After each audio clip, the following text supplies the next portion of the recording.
Turning Point USA spokesman Andrew Kolvet and producer of the Charlie Kirk Show, Blake Neff, are addressing leaked text messages that podcaster Candace Owens revealed to her audience recently. In the aftermath of Kirk's death, there was some arguing happening amongst conservatives about his stance on Israel and how his support might have been shifting. Here's Owens on her show recently going through those text messages. So Charlie writes in this group chat, just lost another huge Jewish donor, $2 million a year because we won't cancel Tucker. I'm thinking of inviting Candace. Somebody writes, oh, I cannot and will not be bullied like this, leaving me no choice but to leave the pro-Israel cause. A day later, Kolvet spoke about the veracity of the leaked text messages. Take a look.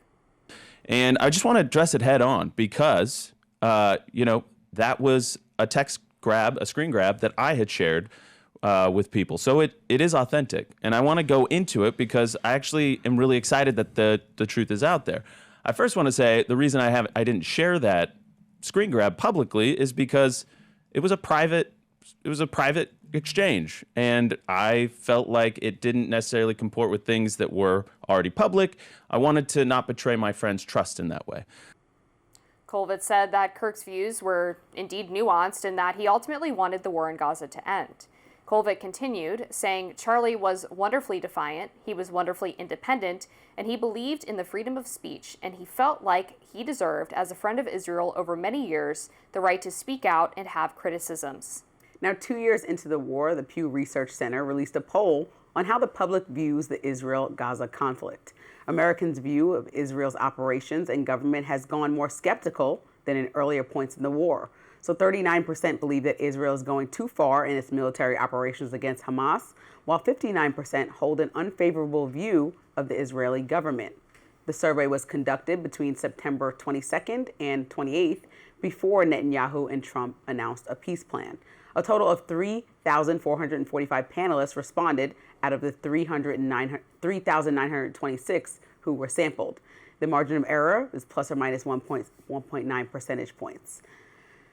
So I think it is a nuanced conversation. I know that Candace Owens is your favorite person, but I think that it's worth having a conversation about. So what I appreciate about, and I will say some people who may be on the fringes in some ways, like Marjorie Taylor Greene in recent weeks or Candace Owens, is like unafraid to kind of, even if it gets a little crazy sometimes, to just point something out. And so I don't want to go all the way to the point of saying this is fact with them sometimes, but I do agree that anything is worth looking into. And so if she is just showing messages and then Turning Point or Charlie Kirk's friends and close friends didn't clear this up when she first made the assumption that perhaps she wants to look into this, and she got to the point of somebody giving her the messages, obviously there's somebody on Charlie Kirk's team that wanted her to see that, knowing that she has this audience and voice, because it's not like she was wiretapping not wiretapping, but hacking into their software, I'm assuming. So somebody must have given that to her. And so I think they thought, obviously, that it was worth her bringing attention to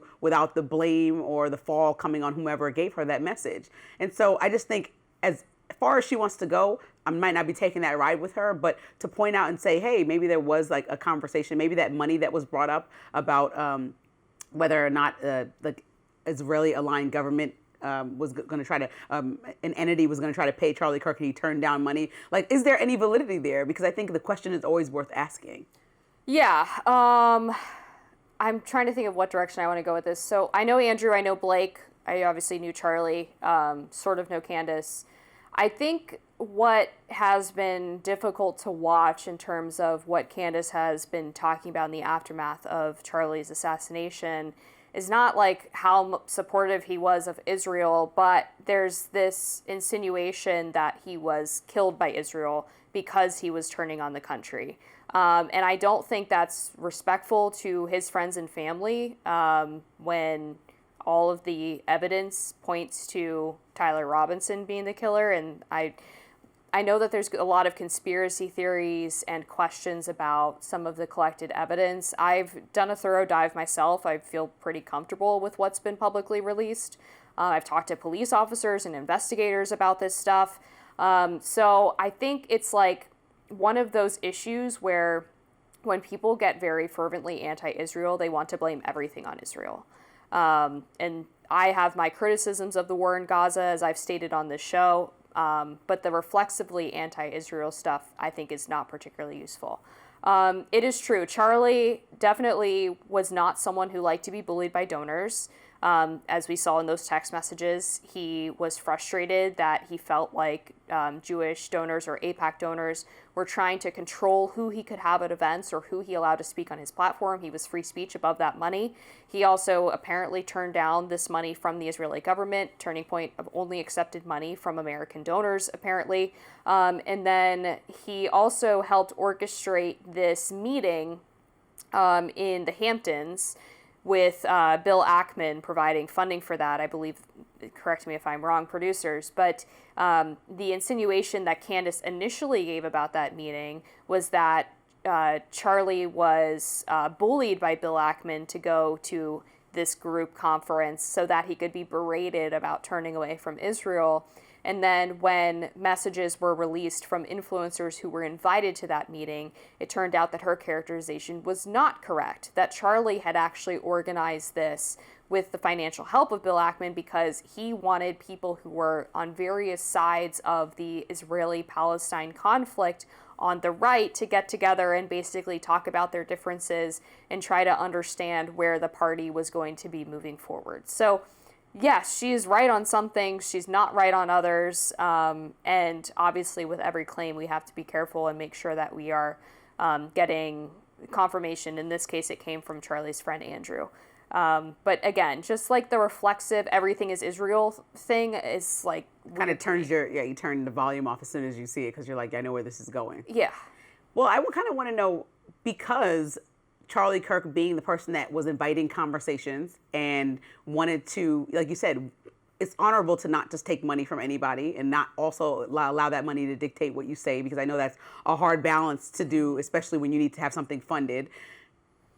How do they move forward in people who were obviously deeply invested in him and want to know the extent of his legacy and the extent of that relationship in sharing? And I have not been watching the podcast every single day to see what the conversations already have been, but how much do you think they're willing to be open with the audience? And I know when you're personally grieving and you don't, there's a limit to information and personal things, text messages are those things included. But when you have a public figure like that, some people feel like they deserve to know more information. And that's probably why there's such a press on, or Candace has such a big audience listening to this particular topic because he was such a popular figure.